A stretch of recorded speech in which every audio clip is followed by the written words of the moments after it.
నువ్వు ఓడిపోయావా? నువ్వు కష్టపడ్డావు, ప్రయత్నించావు, అయినా ఫలితం రాలేదా? నేను నిన్ను ఒక ప్రశ్న అడుగుతాను.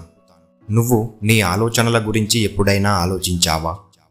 నీ దృష్టికోణం, నీ వైఖరి, నీ అంతరంగపు మాటలు అవి నిజంగా నీ విజయాన్ని కోరుతున్నాయా లేక నిన్ను వెనక్కి లాగుతున్నాయా? ప్రపంచం ముందు ఓడిన వాడి కంటే తన మనసులో ఓడిపోయిన వాడే నిజమైన పరాజయుడు. ఎందుకంటే ఓటమి ముందుగా మన ఆలోచనలతోనే మొదలవుతుంది. నాకు కుదరకపోవచ్చు, ఇది నా స్థాయి కాదు, అవతలవాడు నాకంటే గొప్పవాడు, ఇవన్నీ ఒక పదును లేని ఖడ్గంలా నీ బలాన్ని మెల్లిమెల్లిగా కత్తిరిస్తాయి. మరి అలా నువ్వే నిన్ను ఓడిస్తూ ఉంటే ఈ ప్రపంచం నిన్ను ఓడించడం అవసరం లేదు కదా. ఒక మనిషి ముందుకెళ్ళకపోవడానికి కారణం తనలో ఉన్న తక్కువ శక్తి కాదు, తక్కువ అవకాశం కాదు, కేవలం అతని భయంతో కూడిన ఆలోచన. నీకు ఏదైనా కావాలనిపించినప్పుడు లేదా ఏదైనా సాధించాలనిపించినప్పుడు ముందుగా నీ మనసు అది సాధ్యమని నమ్మాలి. నువ్వు చేయగలవు అని నువ్వే నిన్ను నమ్మాలి. ఒక చిన్న గింజ నేను ఎదగగలను అని నమ్మితే అది ఒకరోజు పెద్ద వృక్షం అవుతుంది. కానీ అది నా వల్ల కాదు అనుకుంటే ఆ గింజ ఎప్పటికీ మట్టిలోనే కనుమరుగైపోతుంది. ప్రతిసారి మనం ఓడిపోతున్నామంటే పరిస్థితులు మనకు అనుకూలంగా లేవని కాదు. మన దృష్టి ప్రతి దాంట్లో సమస్యని మాత్రమే చూస్తూ ఉందని అర్థం. ఒక విజయవంతుడికి ప్రతి సమస్య ఓ అవకాశంగా కనిపిస్తే ఒక పరాజయుడికి మాత్రం ప్రతి అవకాశం ఓ సమస్యగా కనిపిస్తుంది.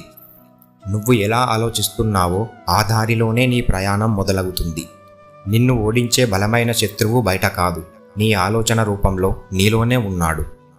నీ ఓటమిని నీ గెలుపుగా మార్చాలంటే ముందుగా నువ్వు నీ ఆలోచనలపై విజయం సాధించాలి. నువ్వు విజయం సాధించగలవు అన్న నమ్మకం ప్రతి నిమిషం నీ మస్తిష్కంలో ఊపిరి పీల్చాలి. ప్రతి ఆలోచన నీకు భయం రేపేలా కాకుండా నీకు బలాన్నిచ్చేలా ఉండాలి. నీ మనసు నీ యజమానిగా కాకుండా నీ సేవలో ఉండాలి.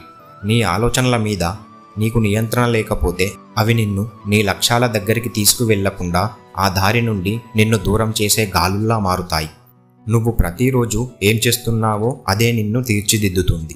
అది నీ వ్యక్తిత్వం, నీ ఆత్మవిశ్వాసం, నీ ప్రయాణానికి దిశ. ఆలోచనలే నీ దేహంలోనూ జీవితంలోనూ గొప్ప ఆకారాన్ని మలుస్తాయి.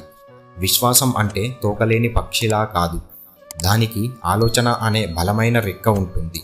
నువ్వు ఆ రెక్కని సరిగ్గా వాడితే విజయం దిశగా ఎగురుతావు. అలా కాకుండా దానిని భయానికి అప్పగిస్తే నువ్వు నేలకు కూలిపోతావు. ఒక విజేత ఒక ఆలోచనలో నలుగురు విమర్శల్ని చూస్తాడు, కానీ దాని గురించి ఆలోచించడు. కానీ ఒక ఓడిపోయిన వాడు మాత్రం ఆలోచన రాగానే దానిని విస్మరిస్తాడు. నువ్వు నీ బలహీనతల గురించి ఆలోచిస్తే అవే నీ జీవితంలో ప్రధానమవుతాయి. నువ్వు నీ బలం గురించి ఆలోచిస్తే భవిష్యత్తును నీకు నచ్చినట్లుగా మలుచుకుంటావు. నీ ఆలోచనలు నిన్ను బలహీనుడిగా చేయడం కాకుండా శక్తివంతునిగా చేసే సాధన కావాలి. నువ్వు గతంలో ఓడిపోయావు కాబట్టి ఇప్పుడు కూడా ఓడుతానని ఆలోచించవద్దు. గతం శిక్ష కాదు, అది ఒక పాఠం మాత్రమే. ప్రతి ఓటమి నీలో ఒక కొత్త ఆలోచనకు తలుపు తెరిచే అవకాశం. అదే ఆలోచన నీ విజయాన్ని నిర్మించగలదు.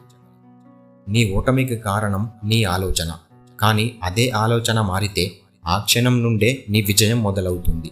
నీకు మాత్రమే కాదు, ప్రతి విజయవంతుడి ప్రారంభం తన ఆలోచనలపై గెలిచిన క్షణం నుంచే. ఈ క్షణమే నీకు ఆ నూతన ఆలోచనల మొదటి అడుగు కావాలి. ఇప్పుడే నిర్ణయించుకో, నీ ఆలోచనల యజమాని నువ్వే అవుతానని. అప్పుడు ఓటమి నీ వెనకాల నడుస్తూ ఉంటుంది, నువ్వు మాత్రం ముందుకే పరిగెడతావు. ఈ వీడియో మీకు నచ్చినట్లయితే ఈ వీడియోకి లైక్ చేసి మన ఛానల్ని సబ్స్క్రైబ్ చేసుకోండి. మరియు మీ ఫ్రెండ్స్ అండ్ ఫ్యామిలీతో ఈ వీడియోను షేర్ చేయండి.